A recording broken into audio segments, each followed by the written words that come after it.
वर्ष कशी भरभर सरतायत ना. जेव्हा मी लहान होते त्यावेळी शाळेमध्ये मीटिंग्स असली किंवा सांस्कृतिक कार्यक्रम किंवा आणि कुठला फंक्शन असला की माझ्यासोबत आई यायची. त्यावेळी मुलांच्या प्रत्येक फंक्शनला, प्रत्येक मीटिंगला आई-वडिलांना जायला शक्य नाही झालं आणि बाजूचं जर कोणी त्याच शाळेमध्ये आई वगैरे सांगायची, आज पालक म्हणून तुम्ही वहीमध्ये सही माराल का?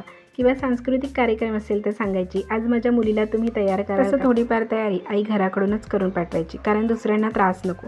आणि खरंच त्यावेळीची मुलं म्हणजे आम्ही खूपच समजूतदार. आता तसं नाही, मुलांच्या प्रत्येक गोष्टीला शाळेत जावं लागतं आणि कशाला तोंड द्यावं लागतं हे आता आम्हाला समजतं. तर सगळ्यांनाच माहिती आहे, 8 ते 10 दिवस झाले कल्पला मी बालवाडीमध्ये घातले आणि पहिल्यांदाच मी पालक म्हणून शाळेमध्ये कुठल्या तरी फंक्शनला जाणार होते.